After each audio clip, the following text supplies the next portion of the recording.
শয়তান তোমার ঈমান নষ্ট করার জন্য চেষ্টা করবে।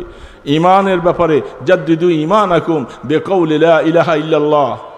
ক্বালু কাইফা নুজাদ্দিদু ঈমানানা, ঈমান তাজা করো। সাহাবায়ে কেরাম বলেন, রাসূল কেমনে? বলে লা ইলাহা ইল্লাল্লাহ কলেমা বেশি বেশি করে পড়বা, তাহলে তোমার ঈমান তাজা থাকবে। পারবো না ইনশাআল্লাহ? বেশি বেশি করে জিকির করব।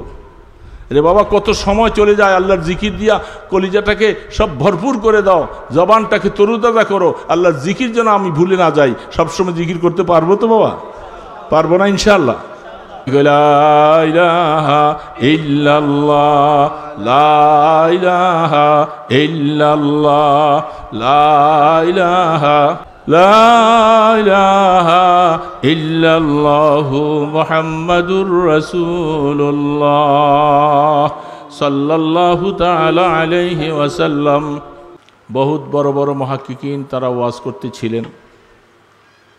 শেষ অবস্থায় আসলে আমি তো একজন ছোট মানুষ, ঘোষণায় তো অনেক কথাই বলে অনেকে, আসলে সেই রকম নিজকে বানাইতে পারিনি। হায়াত শেষের দিকে চলে আসছে, বিভিন্ন অসুস্থতা আছি, তার মধ্যে আল্লাহ পাক কিছু রিজিক এখানে বন্টন করেছেন। সেই রিজিকটুকু আমাকে কষ্ট করে হলেও আইসা খাওয়া লাগছে। এই জন্য আল্লাহ পাক যে মেহেরবানি করে এখানে রিজিক রেখেছেন, আমি আল্লাহর শুকর আদায় করছি, আলহামদুলিল্লাহ। রিজিক যেখানে সেখানে যাওয়া লাগে, কি বলেন, ঠিক না ব্যাঠি? ইচ্ছা করলে কি সেখান থেকে বেঁচে থাকা যায়? কোথায় কোথায় কার রিজিক আল্লাহ পাক কোথায় লিখে রাখছেন, যেটা আপনি আমি কল্পনাও করতে পারবো না। অনেক সময় যেখানে নির্ধারিতভাবে রিজিক বন্টন করেছেন, হয়তো আমার সেখানে যাওয়ার ইচ্ছা, কিন্তু আসলে রিজিকটা আল্লাহর তরফ থেকে লেখা নাই। কোনো না কোনো একটা কারণে সেখান থেকে প্রোগ্রাম ক্যান্সেল হয়ে যায়, সেখানে যাওয়া যায় না। তার মানে সেখানে রিজিক আমার কিসমতে নেই, ঠিক না ভাই? ঠিক। একটা রিজিক আপনাকে আমাকে তালাশ করে। পাখাটা একটু এদিকে ঘুরে দাও, আমার গরম লাগছে হঠাৎ করে।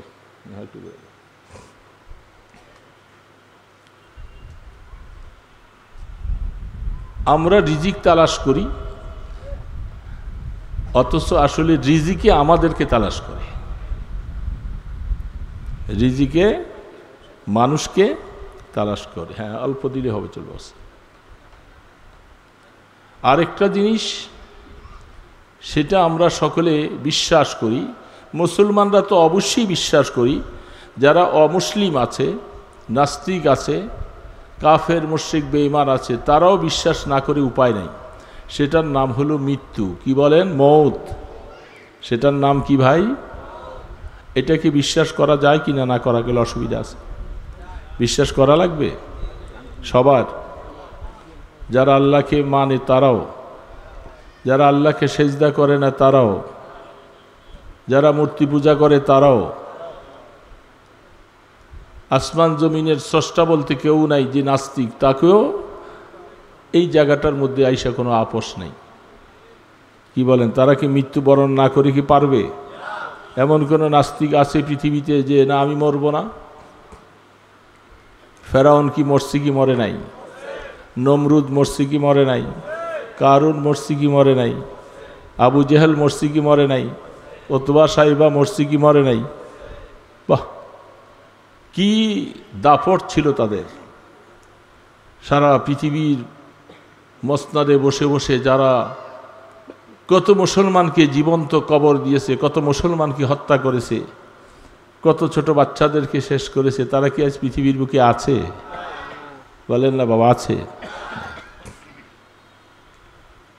মূসা আলাইহিস সালাতু ওয়াস সালামকে আসতে দিবে না পৃথিবীতে। গণক বলছিল, গণকের কথা খুব বিশ্বাস করেছে। এই বিশ্বাসটা যদি সে ঠিক আল্লাহর উপরে মূসা ইসলামের কথাটাকে মানত, তাহলে সে ইমানদার হয়ে যেত। গণক বলছিল, এমন একটা ছেলের আবির্ভাব হবে, তোমার সব কিছু বিলীন হয়ে যাবে। তাই আমি সেই সন্তান পৃথিবীতে আসতেই দিব না। আমার কত ক্ষমতা, কত পাওয়ার, সন্তান আসতে দিবে না।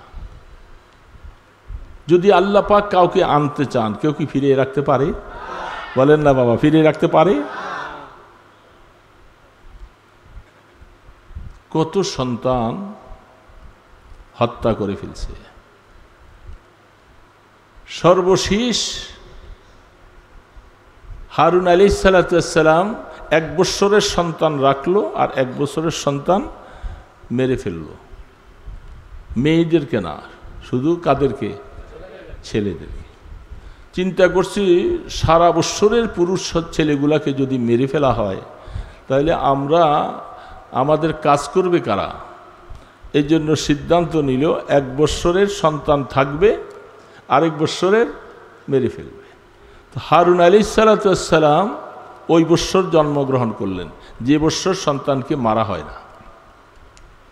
আল্লাহ পাক বলেন, আমি চ্যালেঞ্জ করলাম, যেহেতু হারুন আলাইহিস সালামকে আমি দিয়েছি ওই বছর, যে বছর সন্তান মারা হয় না, আর যে বছর তুমি সমস্ত পুত্র সন্তানগুলাকে তালাশ করে করে তুমি মেরে ফেলবা, তোমার গুপ্তচর চিআইডিটা মেরে ফেলে, আর আমি আল্লাহ তোর সাথে চ্যালেঞ্জ করে ওই বছরে আমি সন্তান পাঠাইলাম মুসা আলাইহিস সালামকে।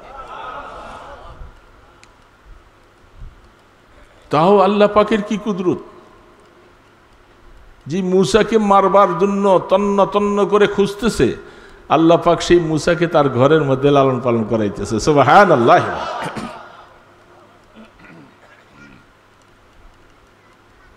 তো খুদাওয়ান্দে জামিনী খুদাওয়ান্দে সারি, তো খুদাওয়ান্দে জামিনী খুদাওয়ান্দে সারি, তো খুদাওয়ান্দে জমিনী খুদাওয়ান্দে সামাবি। সুবহানাল্লাহ। আল্লাহ পাক সর্ব জায়গা বিরাজমান। আল্লাহ পাকের ক্ষমতা, তুই মেরে ফেলবি, আমার নবীকে আসতে দিবা না, আমি তোর ঘরের মধ্যে নিয়ে লালন পালন করব। আর এমন কুদরতের সাথে জমিনে পাঠাই দিলেন, মুসা মায়ের কাছে থাকতে দিলেন না। আল্লাহ পাক বলেন, এইটা আমার আরেকটা চ্যালেঞ্জ, মার কোলে থেকে দুধ খাবে আর ফেরাউনের লোকেরা এসে মাইরা ফেলবে। আমি মুসা ইসলামের মাকে বলে দিলাম, তুমি একটা সিন্দুক বানাইয়া পানিতে ভেসে দাও। কি একটা আশ্চর্য কথা মুসলমান ভাইয়েরা, আল্লাহর কোরআনগুলি খুললে, এগুলি পড়লে মাঝে মধ্যে শরীরের পশম দাঁড়িয়ে যায়। 2-1টা নজির মাঝে মধ্যে আল্লাহ পাক দেখাইছেন। এই বছর ফেনী এলাকায় যখন বন্যায় কবলিত, ফেইজে দেখতেছিলাম একটা ছোট বাচ্চাকে একটা ডেক্সির মধ্যে শোয়াইয়া দিয়া ভাসাই দিছে। মা নাই, বাবা নাই, সবাই বাস পানিতে ডুবে যাচ্ছে। আর কি করব এখন? ছেলেটার মায়া সহ্য করতে না পেরে মা একটা বড় ডেক্সির মধ্যে বাচ্চাটাকে দিয়ে ভাসাই দিছে। এই বাচ্চাটাকে এই ডেক্সি ভাসাইয়া নিয়ে, এইটা ডুবে না। আমার মাওলা কত বড় কুদরতওয়ালা। আল্লাহু আকবার, আল্লাহু আকবার, আল্লাহু আকবার। মুসা আলাইহিস সালামকে এরকম একটা বাক্সের মধ্যে বানাইয়া সাগরে ভাসাই দিল। সে খাবে কি? একটু পরেই তো পিপাসায় মরে যাবে, তাই না? একটু পরেই তো পিপাসায় মরে যাবে, ওয়া ওয়া করে চিৎকার করবে। আল্লাহু আকবার। আল্লাহ পাক বলে, মুসা, আমি আল্লাহ তোমাকে পাঠাবো, তোমার মাধ্যমে ফেরাউনের কাছে ঈমানের দাওয়াত পৌঁছাবো, কলেমার দাওয়াত পৌঁছাবো। সে গ্রহণ করবে না, তাকে খতম করব, তার সর্বস্ব হারা হয়ে যাবে। ওরে মুসা, ভয় পাওয়ার কোনো নাই, তুমি ওয়া শব্দ বলে কানবা, আর জিবরিলের মাধ্যমে তোমার মুখে দুধের ব্যবস্থা করব।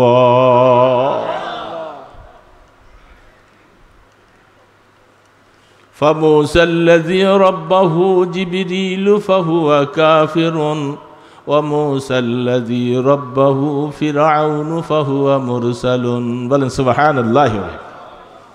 আল্লাহর আরিফরা বলেন, আরেকটা লোকের নাম ছিল, তার নামও ছিল মুসা। ওই একই বৎসর জন্মগ্রহণ করেছে। আর বনি ইসরাইলের নবী হযরতে মুসা একজনকে নদীতে ভাসাই দিলেন, আরেকজন ওই মুসার মা চিন্তা করলেন, আমার সন্তানটাও তো মেরে ফেলবে, কি করা যায়?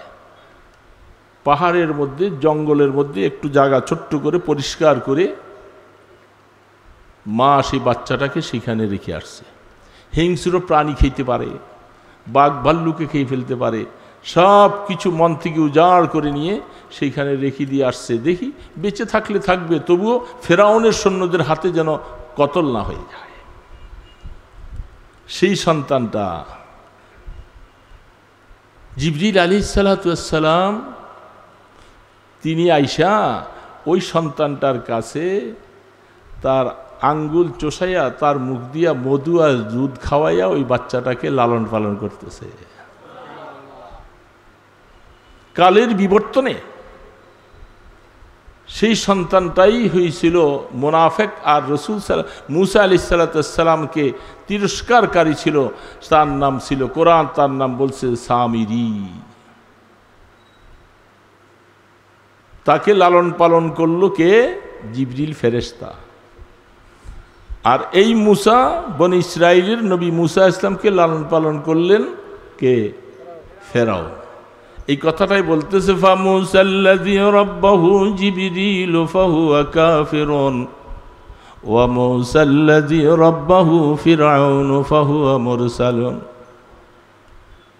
ওই সামিরি কালের বিবর্তনে আস্তে আস্তে আস্তে করে সেখানে থেকেই বড় হয়েছে।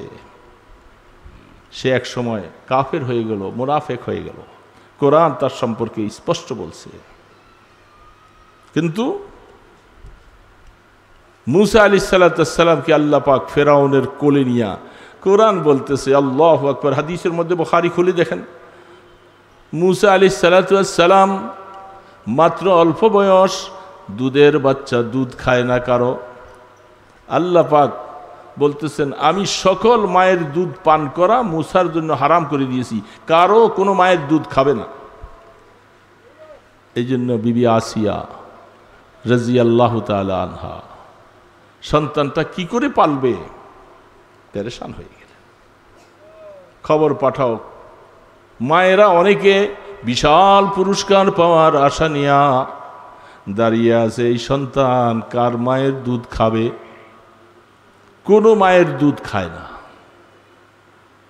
মুসা ইসলামের বোন বলতেছে আমার কাছে একটা মহিলার সংবাদ আছে, ওর দুধ অনেক সবাই খায়।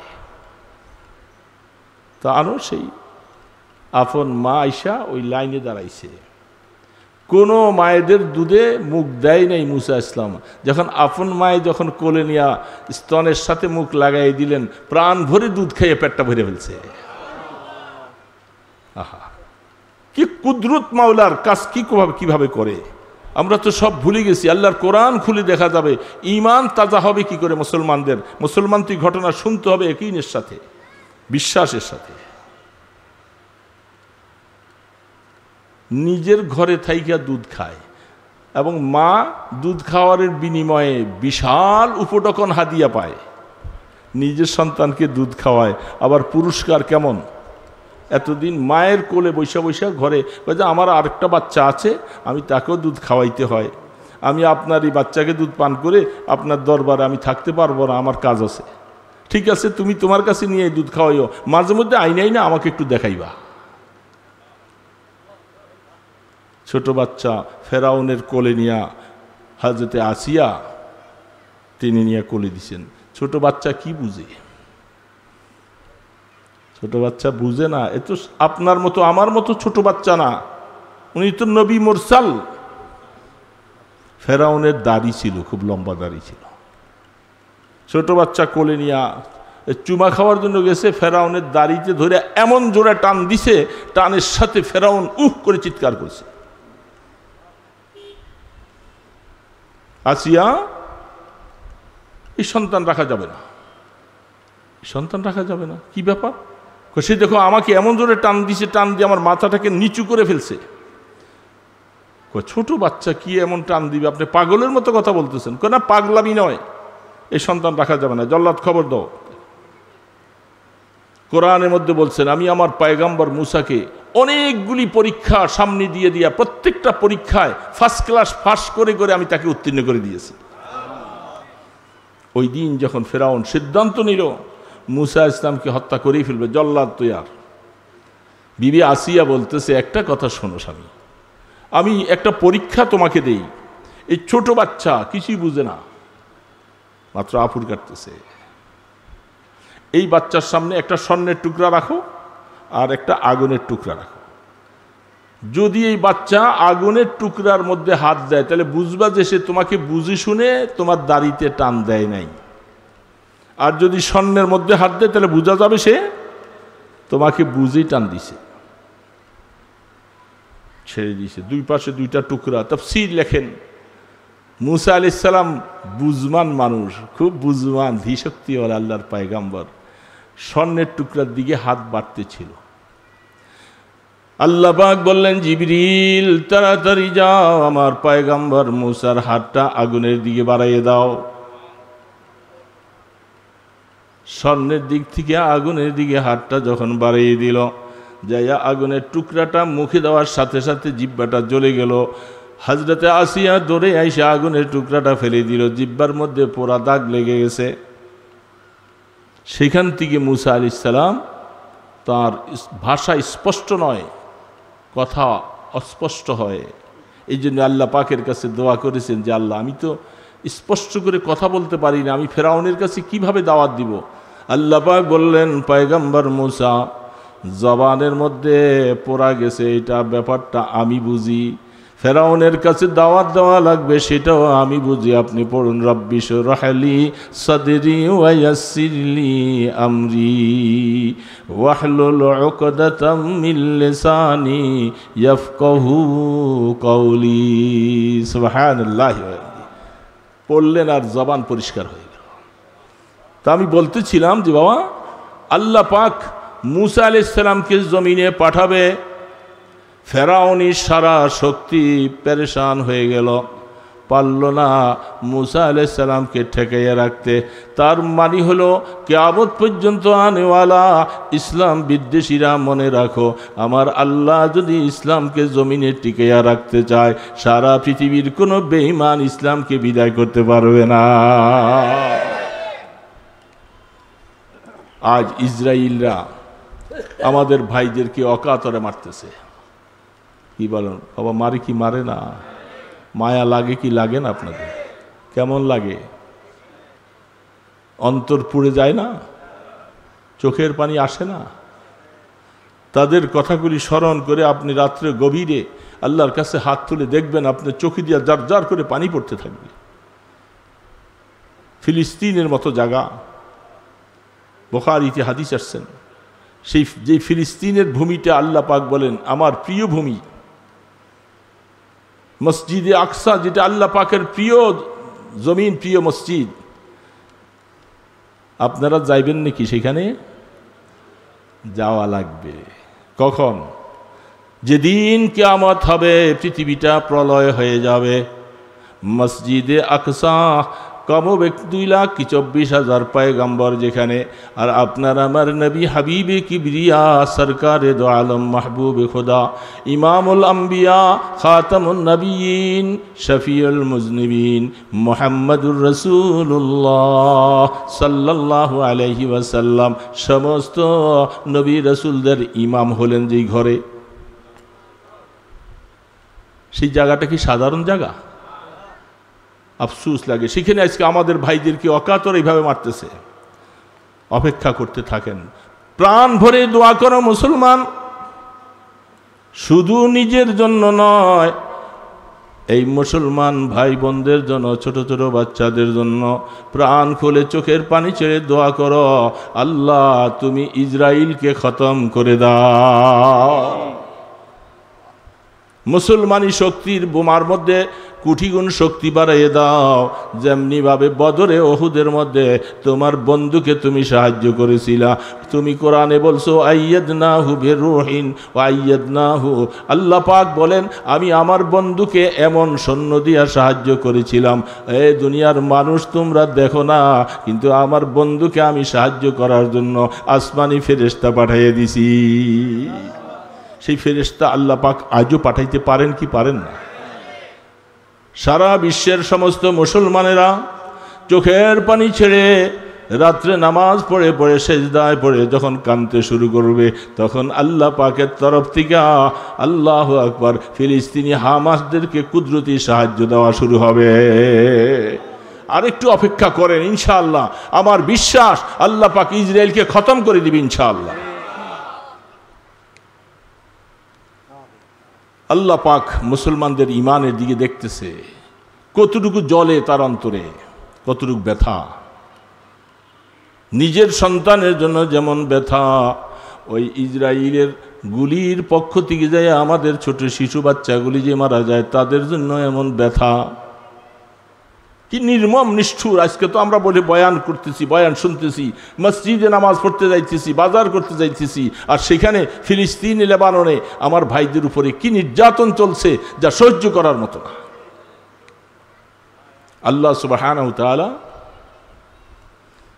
যখন কাহাকেও হেদায়েত দেন, দুনিয়ার কোন শক্তি তাকে আটকে রাখতে পারে?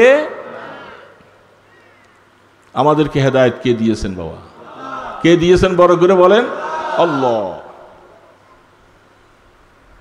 হেদায়েতের চাবিকাঠি সব কিছু আল্লাহ পাকের হাতে।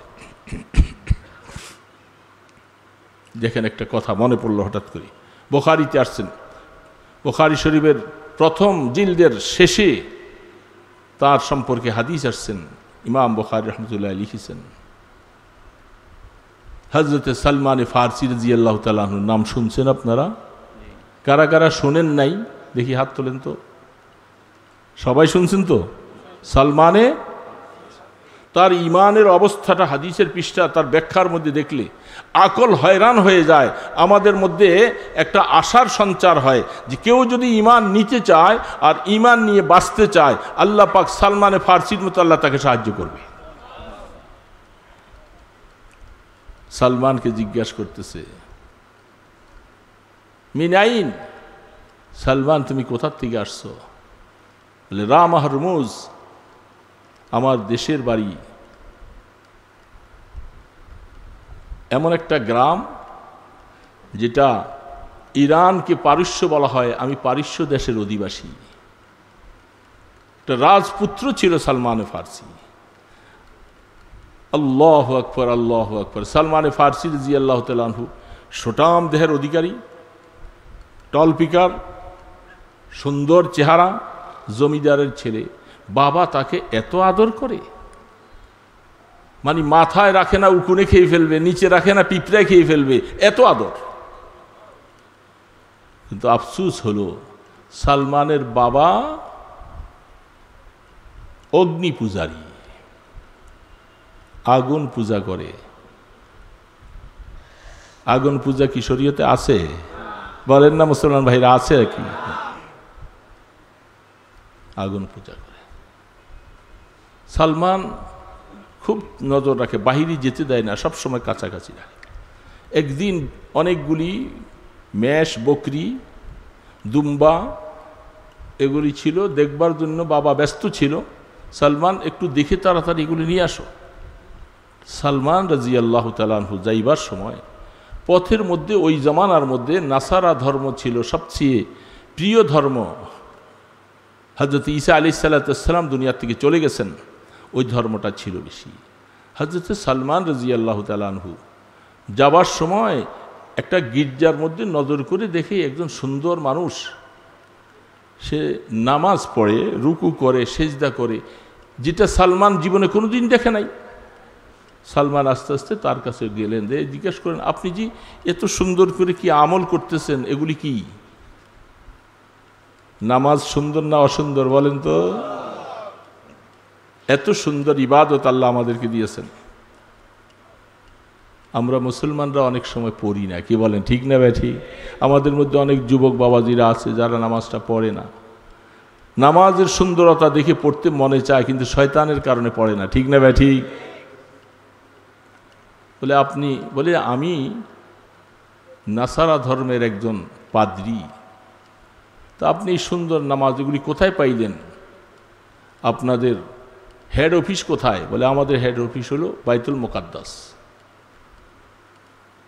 সালমান কথাবার্তা বলে চলে গেছে। বাবা জিজ্ঞাসা করতেছে, এত দেরি করলি কেন সালমান, কোথায় আছিলি? তখন তার নাম সালমান ছিল না, নামটা ওই সময় একটা কুফুরি নামের সাথে নাম ছিল। বলে আমি আসবার সময় রাস্তায় দেখেছি ওই যে গির্জার মধ্যে একজন ভালো মানুষ দেখলাম, তারা যে ইবাদতটা করে, আব্বা আপনাদের ইবাদত থেকে আমার কাছে ওই ইবাদতটা খুব পছন্দ লাগছে, আপনাদের ইবাদত থেকে ওইটা বেশি ভালো মনে হয়। সালমানের বাবা চিন্তা করেছে ওর ব্রেন তো নষ্ট হয়ে গেছে, এই সাথে সাথে তার পায়ের মধ্যে একটা বেরি পরাইয়া তালা দিয়া তাকে শিকল দিয়ে আটকে রাখছে, আর যাওয়া যাবে না, কারণ আমার এত সুন্দর একটা ছেলে কার হাতে পড়ে নষ্ট হয়ে যায়। কি বলে, নষ্ট হবে না ভালো হবে, কিন্তু বাবা বুঝে নাই। আমাদের মধ্যে অনেক বাবা এমন আছে, কোনো সন্তান যদি কোনো মসজিদের ইমাম সাহেবের সাথে আলেমের সাথে উঠা বসা করে, ভালোবাসা মহব্বত রাখে, আসা যায় বাসা যায়, সে বাবা মাঝে মধ্যে বলে ছেলেটা নষ্ট করে দিবে ইমাম সাহেব। এমন বাবা আছে না নাই? আপনাদের চট্টগ্রামে নাই, আমি আমার নারায়ণগঞ্জে ঢাকার কথা বলছি, সেদিকে তো আছে। আমার ছেলেটা নষ্ট করে ফেলবে, অথচ ছেলেটাকে মানুষ বানাবে, বাস বেরি লাগাই দিয়েছে। সুযোগের সদ্ব্যবহার পাইয়া সালমানের মনে আকাঙ্ক্ষা যে আমি সত্য ধর্মের কথা যখন শুনছি, আমার বাবার ধর্মটা এটা ভালো নয়,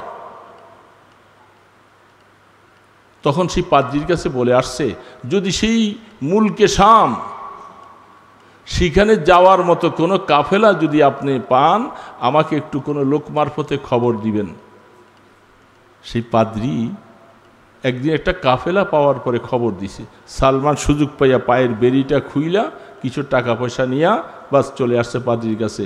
সেই কাফেলার সাথে বাইতুল মুকাদ্দাস, বাইতুল মুকাদ্দাস যাইয়া সালমান একজন ভালো পাদ্রীকে খুঁজে পাইলেন, খুব সুন্দর মানুষ, ভালো মানুষ। তার কাছে যাইয়া কিছু দিনই কাজ কারবার কথাবার্তাগুলি সব শিখল। ওই দিক থেকে সালমানকে তালাশ করে আর খুঁজে পাওয়া যায় না। অনেক দিন সেখানে থাকার পরে হঠাৎ করে মুমূর্ষ অবস্থায় পড়ে যায়।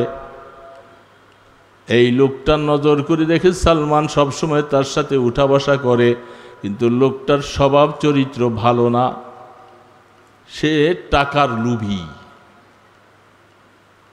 টাকার লোভী। দিনার দেরহামগুলি যত তার কাছে আসছে এগুলি সব সে বড় বড় মটকা যে জমানায় ছিল, ওই জমানায় প্রায় 60টা মটকা টাকা দিয়া ভরছে। ভরার পরে হঠাৎ করে এক সময় সে দেখলো যে এর কাছে থেকে তো দিন শিখা যাবে না, সে চরিত্রবান না, সে লোভী মানুষ। অর্থের লোভ আর মান সম্মানের লোভ যার থাকে তার দ্বারা কোনদিন দিন কায়েম হয় না।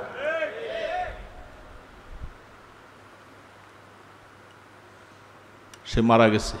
মারা যাওয়ার পরে মানুষ যখন আসলো তাকে মাটি দিবে, দাফন করবে ইত্যাদি, সালমান তখন বলল যে আপনারা এই লোককে দাফন দিতে চাচ্ছে, এ তো ভালো মানুষ না, এ তো মানুষের রক্ত পিপাসু, মানুষের অর্থ লুবি, অর্থগুলাকে আত্মসাৎ করেছে।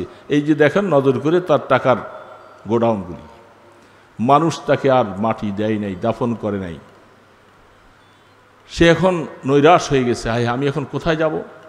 খবর পাইলেন এখান থেকে দূরে একজন মানুষ, সে বড় আল্লাহওয়ালা মানুষ, তার খোঁজে যাইয়া সালমান বলছেন যে আমি আপনার কাছে থাকতে চাই। তার কাছে থেকে অনেক দিন শিখেছে, আসমানি কিতাবের এলিম শিখেছে, অনেক কিছু শিখার পরে তিনিও মুমূর্ষ অবস্থা আসছেন, বয়স হয়ে গেছে। বলে আচ্ছা আপনি যদি মারা যান আমি তারপরে কোথায় যাব। তিনি আরেকজনের অবস্থা দেখাইছে। এইভাবে দেখাতে দেখাতে সর্বশেষ যার কাছে আসলেন তিনি বেঁচে আছেন, উনি মারা যায়, তিনি বেঁচে আছেন, উনি মারা যায়। সালমানের হায়াত আল্লাহ পাক বাড়াইতেছে, কিন্তু তার সাথে 5 জন ওস্তাদ দুনিয়ার থেকে চলে গেল, কিন্তু সালমান এখন হায়াতে বেঁচে আছে। আল্লাহু আকবার, আল্লাহু আকবার। रिश्ते माँ गर्दनम अफगंदा दोस्त मी बुरद हर जाके खातिर खायोस। আল্লামা জালালউদ্দিন রুমি রহমতুল্লাহ আলাইহি বলেন, আল্লাহ পাক যখন কোনো আল্লাহর বান্দাকে ভালোবাসে তাকে আল্লাহ হেদায়েতের উপরে উঠাইতে চায়, তাকে আল্লাহ তার বন্ধু বানাইতে চায়, তখন আল্লাহ পাকের তরফ থেকে কুদরতি একটা রশি লেগাম তার গলায় লাগাইয়া তাকে টেনে টেনে আল্লাহ তার নিকটে নিয়ে যায়। रिश्ते माँ गर्दनम अफगंदा दोस्त मी बुरद हर जाके खातिर खायोस्त। সালমানকে আল্লাহ পাক ওইখানে নিয়ে পৌঁছেছেন। এখন ওই আল্লাহওয়ালা খুব ভালো মানুষ, বলছে যে আপনিও তো মরে যাচ্ছেন, কিন্তু আমি তো হক তালাশ করতেছি, আমি কোথায় গিয়ে কেমনে পাবে আমি হক পাবো, আমি আগুন পূজারির থেকে বেরিয়ে আসছি, জাহান্নাম থেকে মুক্তি চাই, আমাকে রাস্তা দেখাই দেন। সেই আল্লাহওয়ালা তিনি বলতেছেন আমি তো দুনিয়ার থেকে চলে যাচ্ছি, তবে আমি আমার এখন এই সময়ে আশপাশে তেমন কোনো ভালো মানুষ আমি দেখতেছি না তুমি যার কাছে যে কিছু ভালো দিন শিখবে, তবে আমি তোমাকে একটা ভবিষ্যৎবাণী করে দিয়ে যাই। সেটা হলো আমরা তৌরিতে পেয়েছি, ইঞ্জিলে পেয়েছি, আখিরি জামানায় একজন নবীর আবির্ভাব ঘটবে, যার নাম আহম্মদ, যার নাম মোহাম্মদ হবে, যিনি মক্কায় আবির্ভাব হবে, মদিনা খেজুর বাগানের এলাকায়, সেখানে তার হিজরতের জায়গা হবে। এই সংবাদটা তোমাকে দিয়ে গেলাম সালমান, যদি তোমার কপাল ভালো থাকে, তুমি তালাশ করতে থাকো, হয়তো তোমাকে আল্লাহ পাক তোমার মনের দৃঢ়তার কারণে আল্লাহ হয়তো তোমাকে মিলেও দিতে পারে। সালমান এই কথা শোনার পরে বলতেছে আমি আর কোথায় যাব, আমি অপেক্ষা করে আপনি যতদিন বেঁচে থাকেন আমি এখানে থাকব। সালমান দীর্ঘদিন সেখানে থাকার কারণে অনেক মানুষ তাকে কিছু হাদিয়া তোহফা, কিছু বকরি, কিছু দুম্বা দিছে, এগুলি তুমি রাখালি করো আর এগুলি খাও, তাও অনেক দিন পর্যন্ত তুমি থাকো এই এলাকায়। সালমান এগুলি মালিক হলেন। হঠাৎ করে একটা কাফেলা আসলো, ব্যবসায়ী তেজারতি কাফেলা, তারা হজ করবা, তারা কাফেলা ব্যবসার উদ্দেশ্যে মুলকে শাম থেকে তারা মক্কায় যাবে। সুবহানাল্লাহ। কোথায় যাবে? মক্কা। ওই আল্লাহওয়ালা বুজুর্গ বলছেন এই কাফেলাটার পিছে ধরে তুমি চলো। কাফেলাওয়ালাদেরকে বলছে কাফেলার সর্দার, আমার যেই ভেড়া বকরি যা কিছু আমি মালিক হয়েছিলাম এগুলি তোমাদেরকে দিয়ে দিব, তোমাদের একটা পয়সাও আমি খাবো না, শুধু আমাকে তোমাদের সাথে রাস্তা দেখাইয়া আমাকে তোমরা একটু মক্কা পর্যন্ত পৌঁছাইয়া দিবা। সেই কাফেলার সাথে চলছে। উম্মুল কোরা নাম আছে, সেই জায়গার মধ্যে কাফেলাওয়ালারা আইনা দেখছেন মানুষ যখন অর্থের লোভে পড়ে যায়, মুসলমান মনে রাখবা যেই কোনো ব্যক্তি অর্থের লোভে পড়বে তার সব কিছু আস্তে আস্তে সব বরবাদ হয়ে যাবে। এই লোকগুলি চিন্তা করলো এই লোকটার কেউ নাই, ছেলেটার বয়সও তো বেশি হয়ে গেছে মোটামুটি, আমরা যদি বলি যেটা আমাদের গোলাম কৃতদাস, এই কথা বলে যদি বিক্রি করে ফেলি কিছু টাকা পাবো, বাস তাকে ছেড়ে দিয়ে আমরা চলে গেলাম। দেখছেন অসৎ। হযরত সালমান রাদিয়াল্লাহু তাআলা আনহু বলেন আমাকে বলতেছে যে এটা আমাদের কৃতদাস, তোমরা কিনে নাও। দারাহিমা মাদুদা, হাদিসের মধ্যে আসছেন অল্প কিছু টাকায় হযরত সালমানকে বিক্রি করে দিল, যা তিনি গোলাম হয়ে গেলেন। আজকের থেকে উনি আর আজাদ মানুষ থাকলেন না, তিনি গোলাম। মনের মধ্যে খুব ব্যথা, বয়স হইতেছে অনেক, প্রায় 200 বছর কাছে গেছে, বলেন না সুবহানাল্লাহ। মাওয়াহিবওয়ালা বলেন বাদায়ে সানায়ের মধ্যে আনছেন এবং বাদায়া নেহায়ার মধ্যে হাদিস আনছেন, কেউ কেউ তার হায়াতকে শেষ পর্যন্ত 350 বছর পর্যন্ত বলছে। সুবহানাল্লাহ বলবেন না? কত বছর? দেখছেন আল্লাহ যখন কাহাকে হেদায়েত দিবেন তার হায়াত বাড়াইতে বাড়াইতে দেখেন কোথায় নিয়ে যাচ্ছে।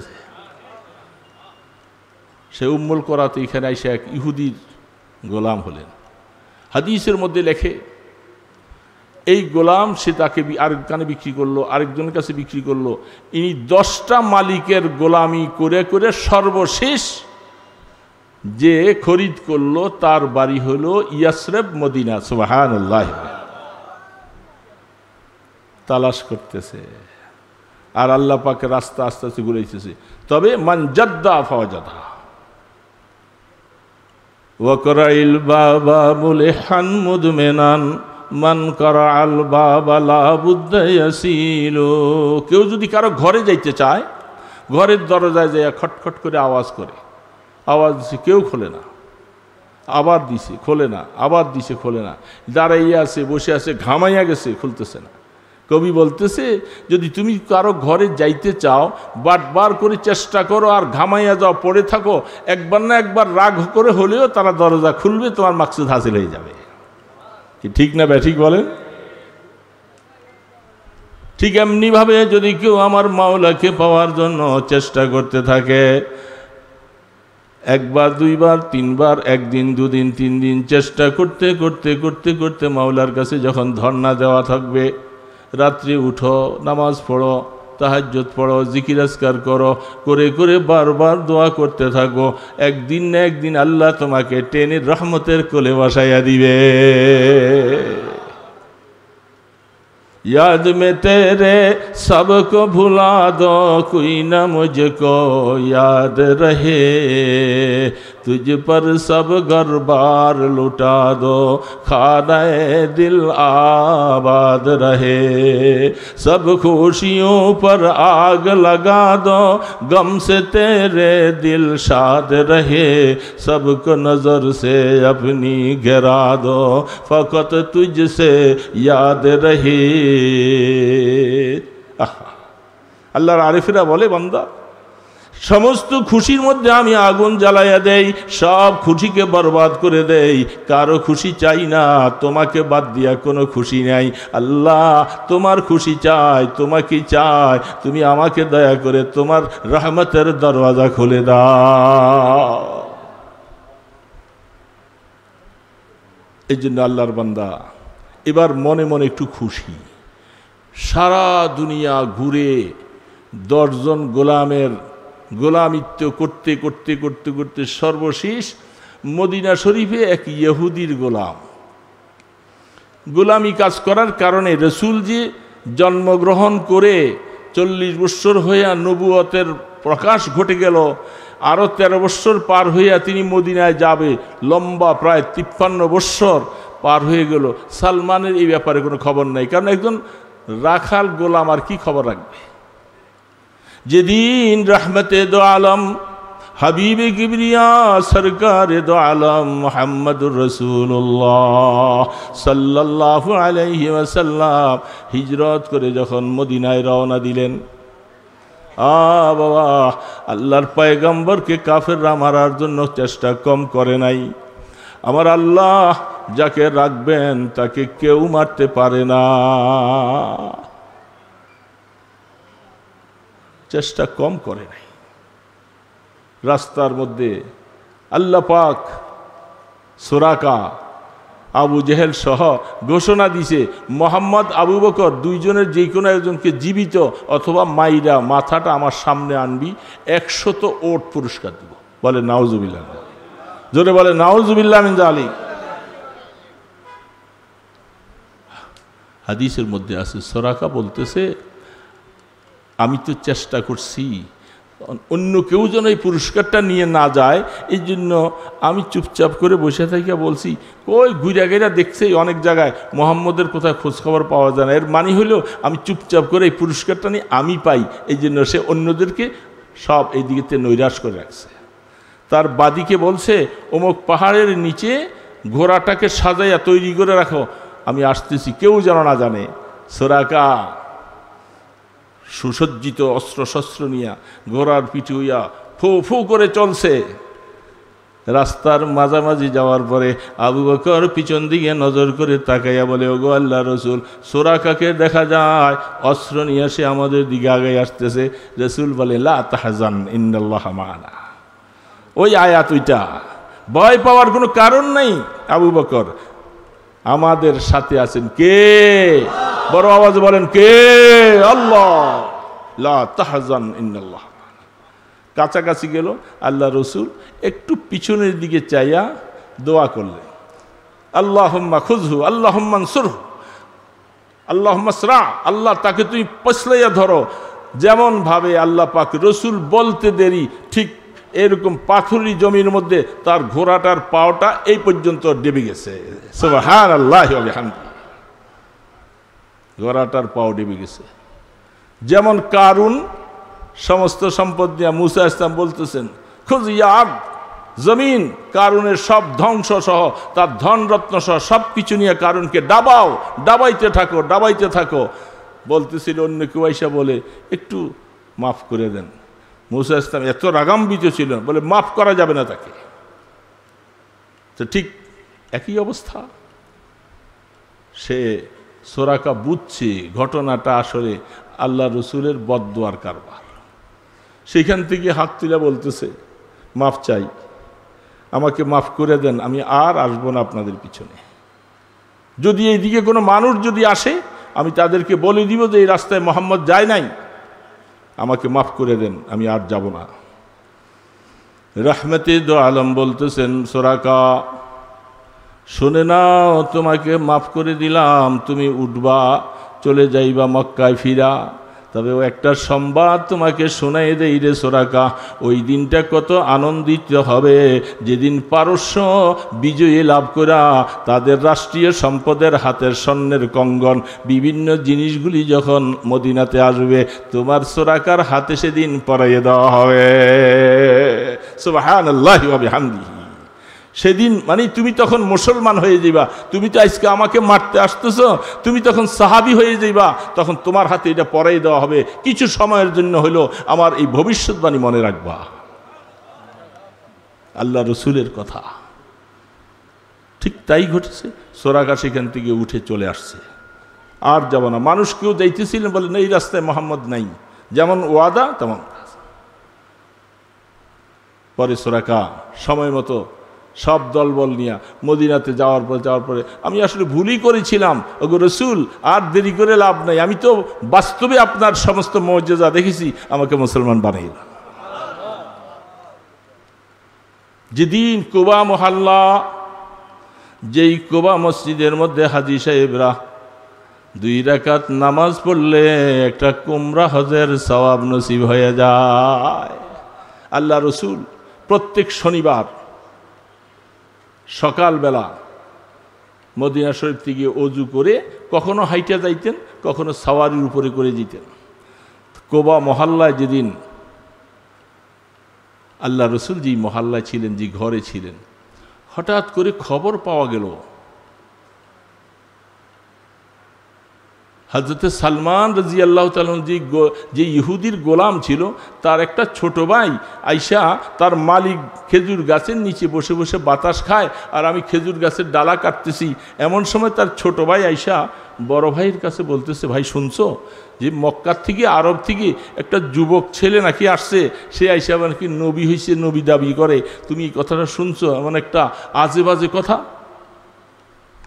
এই কথাটা মাত্র বলতেছিল, হযরত সালমান রাদিয়াল্লাহু তাআলা আনহু বলেন, আমি যখন এই কথাটা শুনছি, খোদার কসম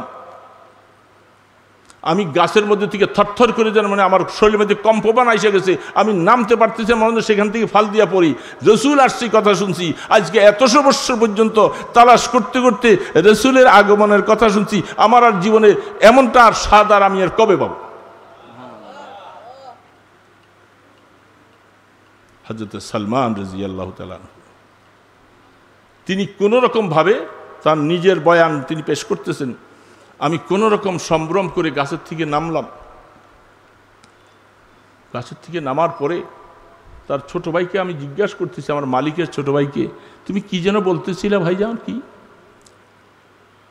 এই কথাটা মাত্র জিজ্ঞাসা করতেছি, এমন সময় আমার মালিক আইসা, এই কম বক্তব্য আদব, এই খবর দিয়া তোর কি লাভ হবে? এমন করে আমাকে এত জোরে একটা থাপ্পড় দিছে, আমার কানগুলি সব ফাটাই ফেলছে। এই খবর দিয়া তোমার কি লাভ? হযরত সালমান রাদিয়াল্লাহু কোন রকম নিজকে কন্ট্রোল করে সারাদিন কাজ করেছে। ওই তার পাদ্রী আসার সময় বলে দিয়েছিল, সেই ব্যক্তি যদি তোমার কোনোদিন ভাগ্য জুটে যায়, আমি 3টা নমুনা তোমাকে আমি জানিয়ে দিয়ে গেলাম, যেগুলি আমরা তৌরিতে এবং ইঞ্জিলের মধ্যে পেয়েছিলাম। সেটা হলো, এই আখিরি জামানার পয়গম্বর যিনি হবে, তিনি কোনোদিন সদকা খাবে না, তিনি হাদিয়া খাবেন, আর তার পৃষ্ঠদেশের মধ্যে একটা মোহরে নবুয়ত আছে, সুযোগ পাইলে দেখবা, বুঝবা যে তিনি আখিরি জামানার পয়গম্বর মুহাম্মদুর রাসূলুল্লাহ সাল্লাল্লাহু আলাইহি ওয়াসাল্লাম। রাসূলের পিছনে মোহরে নবুয়ত ছিল। এগুলি আরেক কথা, এগুলি বলতে আরেকটা রাত শেষ হয়ে যাবে। বাদায়ে সানার মধ্যে কারণ লিখেছে এই মোহরে নবুয়ত এটা কি জন্মর পরে আসলো না এটা নিয়েই রসুল দুনিয়াতে আসছেন, এটার হাকিকত কি ইত্যাদি, এটা আরেক ব্যাপার। তিনি সন্ধ্যার পরে তার কাছে কিছু সদকার মাল ছিল, তিনি এগুলি নিয়ে প্রথম অবস্থায় কোবা মহল্লা, রসুল 14 দিন ছিলেন কোবা মহল্লায়, 14 দিন থাকলেন, সেখানে যাইয়া তিনি পায়চারি করছে, ঘুরতেছেন, বলতেছে আমি একজন পথিক মানুষ, গোলাম, এক ইহুদির গোলাম, আমি অনেক দিন পর্যন্ত আমার কাছে কিছু সদকার মাল ছিল, আমি আপনাকে মহব্বত করে এই সদকার মালটা দিছি, আপনি দয়া করে একটু গ্রহণ করেন। রহমতে দো আলম বলছেন, সাথে যারা ছিলেন আবু বকরকে বলতেছে আমি তো সদকার মাল খাই না, আবু বকর তোমরা খাও।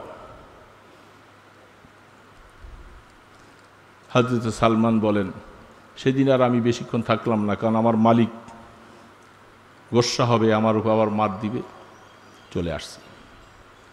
সেখান থেকে 14 দিন পরে আল্লাহ রসুল যখন মদিনা শরীফ গেলেন, আহা, মদিনা শরীফ বিশাল এক অবস্থা।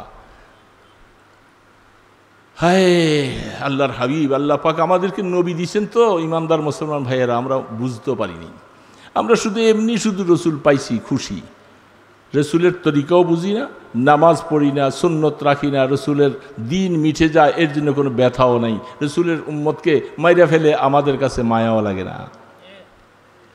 আমরা রসুলকে এমনি ভালোবাসি, এমনি ভালোবাসলে জবাব দেওয়া লাগবে। এই জন্য সালমান 14 দিন পরে আবার একটু সুযোগ পাইয়া রসুল যখন মদিনা শরীফ চলে গেলেন, মদিনা শরীফ আল্লাহ রসুল গেলেন, হযরত আবু আইয়ুব আনসারী রাদিয়াল্লাহু তাআলা ঘরে বসলেন।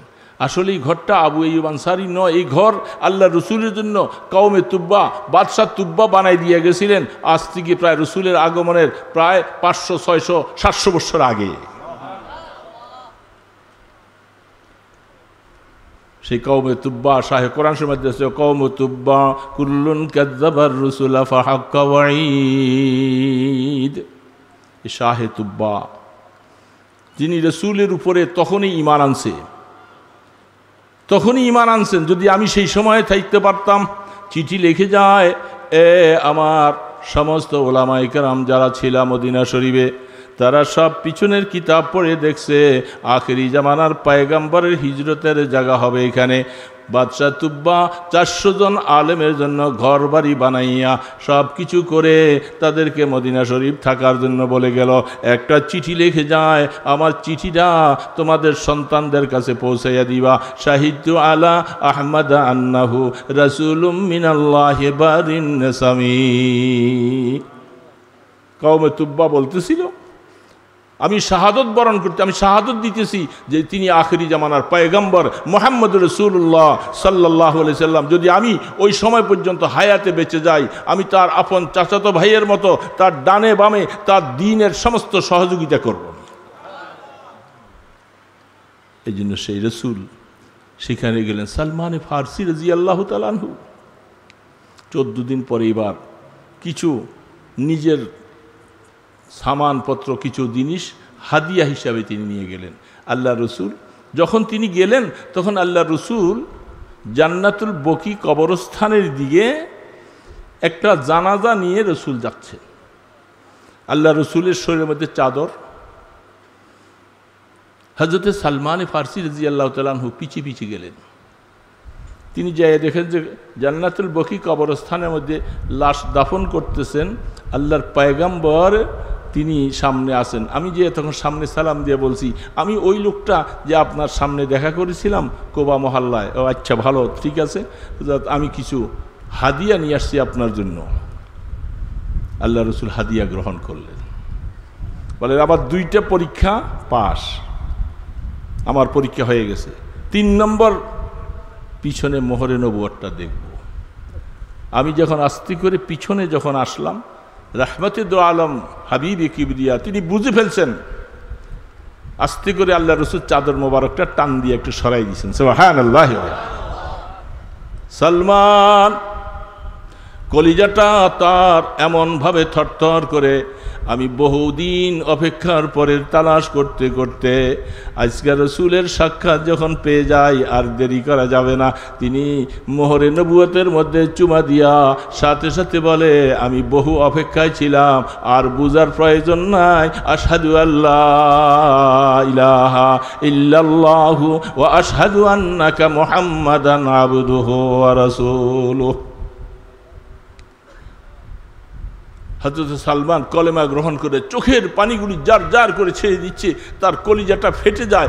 আমার আর কোনো আফসুস নেই যে আমি আজকে দীর্ঘ প্রায় 250 বছর পর্যন্ত তালাশ করতেছি আমি হক কোথায় পাবো, আমি আখেরি জামানার পয়গম্বরকে কোথায় পাবো। সেই তালাশ করতে করতে আল্লাহ আমার হায়াত বাড়াইতেছেন বাড়াইতেছেন, বাড়াইতে বাড়াইতে আমি রাসূলের হাতে কলেমা গ্রহণ করেছি। সুবহানাল্লাহ।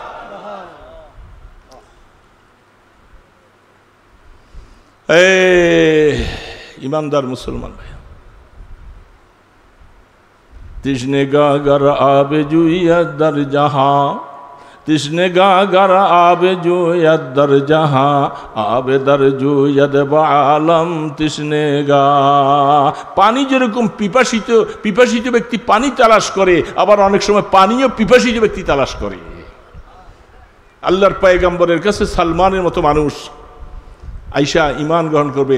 রাসূল বুঝতে পারছে সালমান আর কি চায়, চাদর মোবারকটা সরাই দিলেন, মোহরে নবুয়ত প্রকাশ হয়ে গেল। সালমান ঈমান গ্রহণ করার আর দেরি থাকলো না।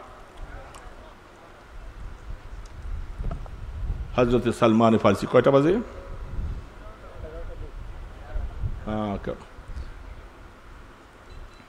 সালমান ফারসি রাদিয়াল্লাহু তাআলা ঈমান গ্রহণ করে গেছেন। এখন কলিজা তো মানে না, এখন তো ভিতরে ধাউ ধাউ করে আগুন জ্বলছে। এতদিন তো ইমানের নূর ছিল না, এখন ইমানের নূর পাইয়া সালমান এখন তার ইহুদির বাড়িতে থাকতে মনে চায় না। এখন কি আর ইহুদির গোলামি করতে মনে চায়? মদিনা শরীফ আসবে, রাসূলের পিছে নামাজ পড়বে, কিন্তু এখন আসতে তো পারে না, সে তো গোলাম। আল্লাহর পয়গম্বর মাঝে মধ্যে সুযোগ পাইলে একটু কাজের ফাঁকে ফাঁকে আসতো। আল্লাহ রসুল বলছেন, সালমান তোমার মালিক ইহুদির সাথে তুমি কেতাবত করো, অর্থাৎ কত টাকা দিলে তোমাকে সে আজাদ করবে একটা কাগজ লিখে বদ্ধ করো। হযরত সালমান সংক্ষেপে বলতেছি, সময় আসতে কাছে যাবে, আবার আমার রাত্রে নাইটে বাস।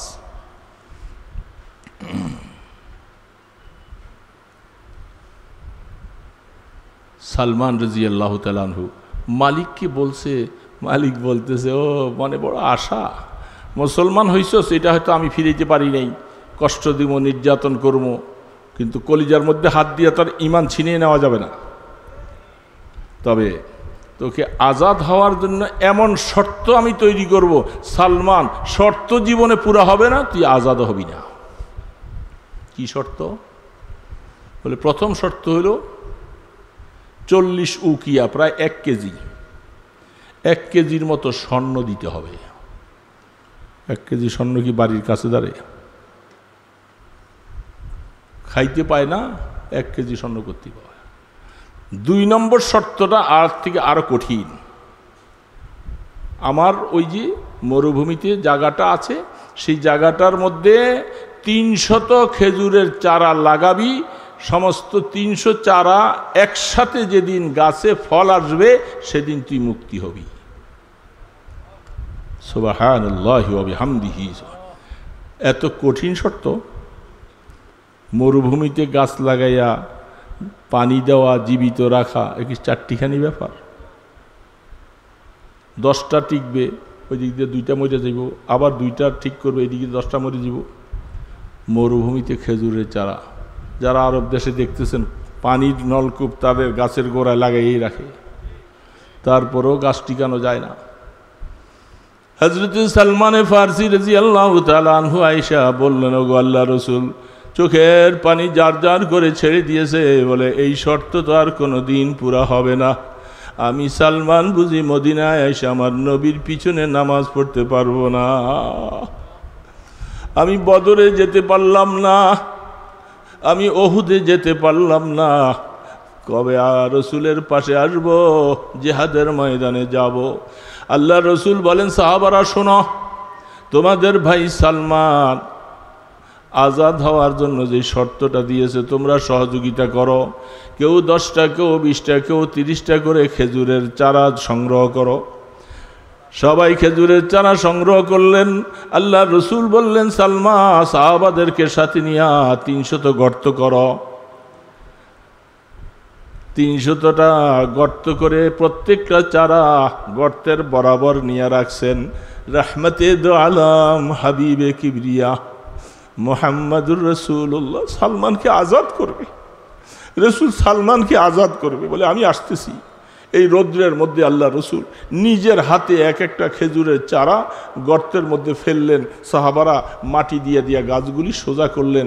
300 চারা রসুল নিজের হাতে বসাইছে। সুবহানাল্লাহ ওয়া বিহামদিহি। আমার সালমানকে আজাদ করতে হবে। সাহাবারা পানি দিয়ে দিলেন।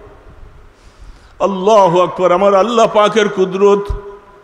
সালমান আল্লাহকে পাওয়ার জন্য, রসুলকে পাওয়ার জন্য জীবনটা এইভাবে বিসর্জন দিয়া হক তালাশ করতে করতে পারস্য থেকে আজকে মদিনাতে আসলো। আর এইভাবে থাকবে। আল্লাহ বলে, ও গো আমার বন্ধু, আপনার বরকতে, আপনার হাতের উসিলায় আমি খেজুর গাছ একটাও মারবো না, বেশি পানিও দেওয়া লাগবে না, খেজুর গাছগুলি সব জীবিত হয়ে গেছে। হাদিস শরীফের মধ্যে লেখে, বুখারী শরীফের সরার মধ্যে সর্বশেষ অবস্থার মধ্যে সালমানে ফার্সির ঈমান সম্পর্কে আসলো। সালমানে ফার্সি রাদিয়াল্লাহু তাআলা আনহু 300 খেজুর গাছ 1 বছর পুরা যায় নাই, 300 গাছে একসাথে সব ফল আসছে। পৃথিবীতে এমন ঘটনা বিরল, হতে পারে না কোনোদিন। 300 খেজুর গাছ একসাথে ফল আসছে। ইহুদিকে রাইকা বলতেছে, ইহুদি দেখো তোমার শর্ত পুরা হয়েছে কিনা।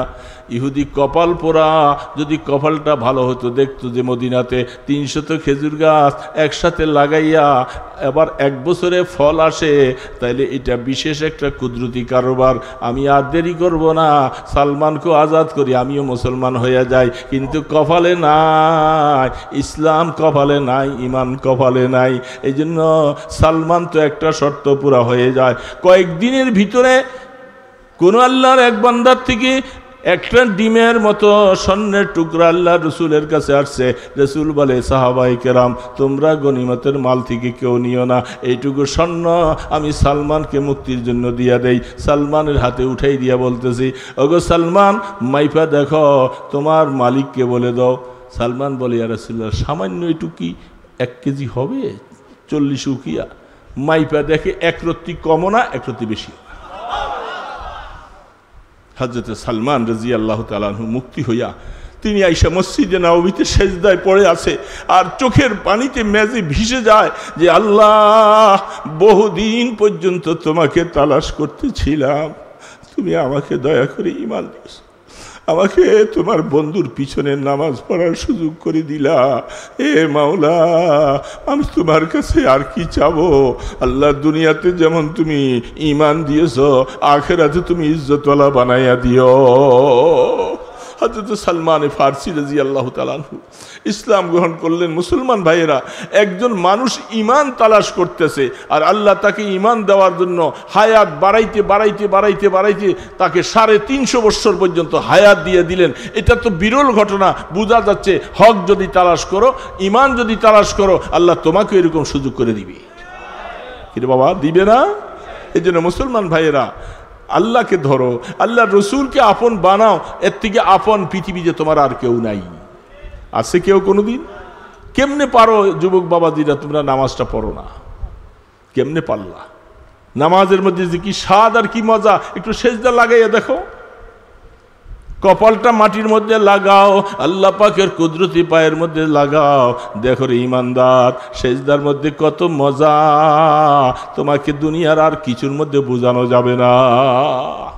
এই জন্য মুসলমান ভাইরা, আমরা ঈমানকে ধরে রাখবো। জীবন যাবে তো যাবে, চলে যাক, কিন্তু ঈমান যাইতে দিব না। ঠিক আছে না? পারবেন? যত বাধা বিপত্তি আসুক সব কিছু আমরা উপেক্ষা করব, কিন্তু ঈমান ধরে রাখবো। আল্লাহ এবং রসুল জীবনের সবচেয়ে জীবনের থেকে বেশি দামি হবে, এটা মনে রাখা লাগবে। রসুলের শান আর সময় কমার ওই দিকে যাব না, স্বাস্থ্য অসুস্থ। তো ভাইরা, আল্লাহ সুবহানাহু তাআলা আমাদেরকে ঈমানদার বানাইছেন, খুশি না বেজার? এখন ঈমানটুকু আল্লাহর কাছে শুধু গ্রহণ করানোর জন্য বারবার ধর্ণা দিতে হবে। আল্লাহ, তুমি আমার ঈমানটা কবুল করো, আমার ঈমানটা কবুল করো, যেন আমার ঈমানটা নষ্ট না হয়ে যায়। আল্লাহ কোরআনে বলছেন অন্য অন্য আয়াতের মধ্যে, খুব চেষ্টা করবা। আস্তাগফিরুল্লাহাল্লাযী লা ইলাহা ইল্লা হুয়াল হাইয়ুল কাইয়্যুম ওয়া আতুবু ইলাইহি লা হাওলা ওয়ালা কুওয়াতা ইল্লা বিল্লাহিল আলিয়্যিল আযীম। আল্লাহুম্মা সাল্লি আলা মুহাম্মাদিন ওয়া আলা আলিহি ওয়া আসহাবিহি ওয়া বারিক ওয়া সাল্লিম। اللهم صل على محمد وعلى آله وأصحابه وبارك وسلم. الحمد لله رب العالمين، والصلاة والسلام على أشرف الأنبياء والمرسلين. يا حي يا قيوم برحمتك نستغيث، أصلح لنا شأننا كله ولا تكلنا إلى أنفسنا طرفة عين. يا رحمن يا رحيم يا غفار يا ستار. আয় আল্লাহ, 2 দিন ব্যাপী ইসলামী সম্মেলনের সমাপনী দিনে শেষ অবস্থায় হাফেজদের মাথায় পাগড়ি পরাইয়া, ওলামায়ে কেরামদেরকে নিয়া, হাজি সাহেব গাজী সাহেবদেরকে নিয়া আল্লাহ শাহী দরবারে মিসকিনের মতো 2টা হাত তুলেছি গো আল্লাহ।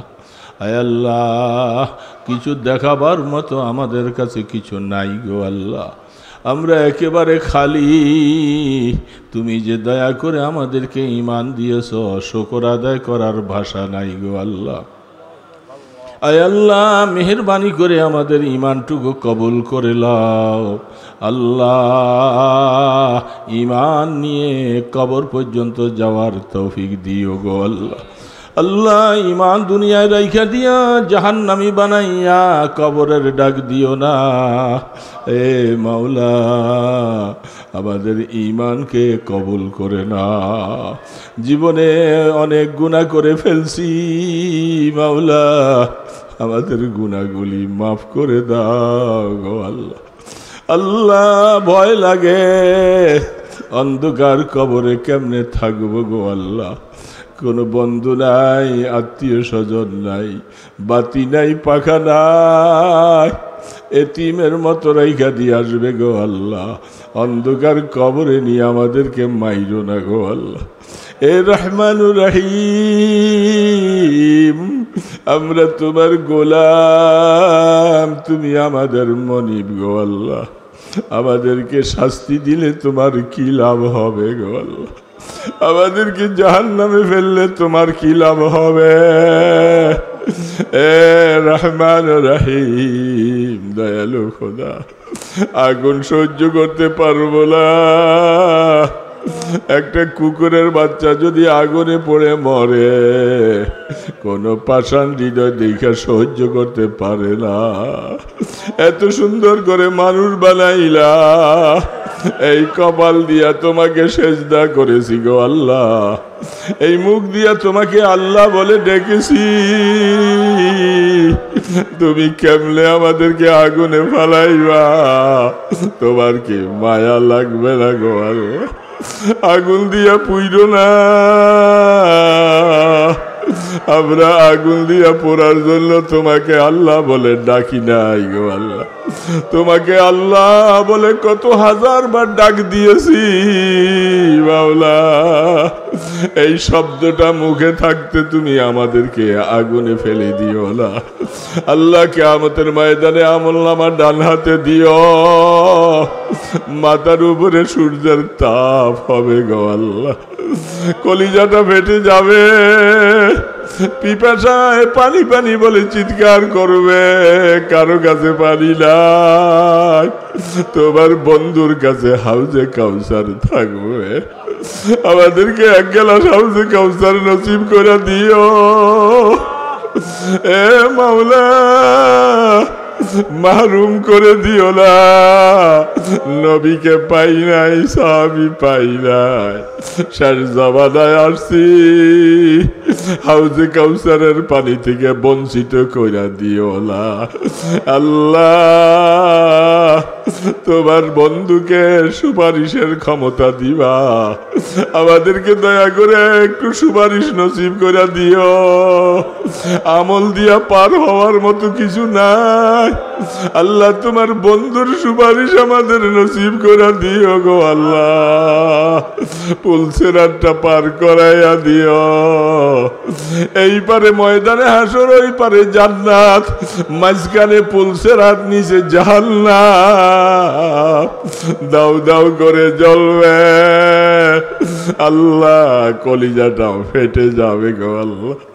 আল্লাহ আমাদেরকে মাফ করে দিও, আমাদের মা বাবাকে মাফ করে দিও, আমাদের আব্বা আম্মা যারা কবরে চলে গেছে সবাইকে মাফ করে দিও গো আল্লাহ। আল্লাহ তারা আমাদেরকে বহুত মায়া করেছে, মা দুঃখিনী এই গালের মধ্যে কত চুমা দিয়েছিল গো আল্লাহ। মার কোলে বারবার করে পেশাব করে কলিজাটা ভিজাই দিয়েছি। রাত্র শীতের মধ্যে মা রাগ করে আমাকে বাইরে ফেলে দেয় না। আল্লাহ ভিজা কাপড়টা মা পেঁচাইয়া আমাকে বুকে জড়াইয়া মা দুধ দিয়েছিল গো আল্লাহ। মাওলা এই মাকে তুমি আগুনে পোড়াইও না আল্লাহ।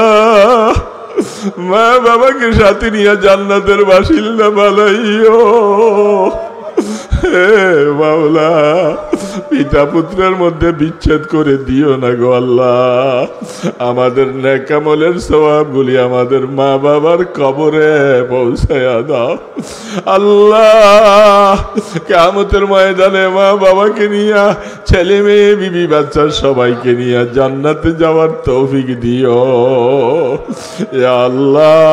এই মজমাকে পুরা কবুল করে লাও আল্লাহ। এই মাদ্রাসা কবুল করো, মাদ্রাসার উসিলা এখানে আসা হয়েছে আল্লাহ। মাদ্রাসাকে দিন বদিন তারা কি নসিব করে দাও আল্লাহ। যারা হাফেজ হয়েছে, হাফেজা হয়েছে, এদেরকে আলেমা বানাইয়ে দাও আল্লাহ। তাদের সিনার মধ্যে মওত পর্যন্ত কোরআনকে হেফাজত করে রাখো। আমাদের বংশের মধ্যে একজন হলো হাফেজে কোরআন বানাই দিও আল্লাহ। কিয়ামতের ময়দানে হাফেজে কোরআনের বাপ হতে পারি, আমাদেরকে তৌফিক দান করে দাও আল্লাহ। আল্লাহ যারা মাহফিলের আয়োজন করেছে আল্লাহ সবাইকে কবুল করে লাও।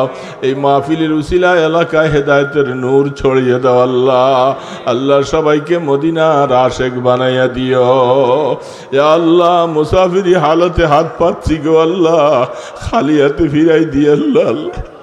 আল্লাহ মুসাফির হাত খালি হাতে ফিরাই দিয়ে আল্লাহ। অসুস্থদেরকে সেবা দান করেন আল্লাহ। বিভিন্ন রোগে আমরা কষ্ট পাই, দয়া করে একটু শিফা দান করে দাও আল্লাহ। সাল্লাল্লাহু বিশেষ করে মনে পড়ে যায় ইসরায়েলের অবস্থা। আমাদের ফিলিস্তিনি ভাইদেরকে মুক্তি দিয়া দাও। লেবাননের মধ্যে আল্লাহ তুমি দয়া করে রহমত নাজেল করো। ইসরায়েলের উপরে তোমার গজব চালু করে দাও আল্লাহ। তুমি তাদেরকে পাগল বানাইয়া ঘুরা, তাদের অস্ত্রের শক্তিকে নস্যাৎ করে দাও আল্লাহ। যে আমেরিকা সহযোগিতা করে তাদেরকে টুকরা টুকরা করে দাও। তোমার গজবী বালা পাঠাইয়া দাও আল্লাহ। বদর উহুদে যেমনি ভাবে সাহায্য করেছো আল্লাহ, ফিলিস্তিনওয়ালাদেরকে সাহায্য করো আল্লাহ। হামাসকে সাহায্য করো আল্লাহ। আল্লাহ আমাদের চোখের পানির বদৌলতে আল্লাহ আমাদের ভাইদেরকে মুক্তি দান করো আল্লাহ। মদিনার নবীর দরবারে কোটি কোটি দুরুদ সালাম পৌঁছাইয়া দাও আল্লাহ। আপনার হাবিবের উসিলায়, আপনার ইসমে আজমের উসিলায় দোয়াগুলাকে কবুল করে নাও। সাল্লাল্লাহু তাআলা আলা খায়রি খালকিহি মুহাম্মাদিন ওয়া আলা আলিহি ওয়া আসহাবিহি আজমাইন বিরহমাতিকা ইয়া আরহামার রাহিমিন।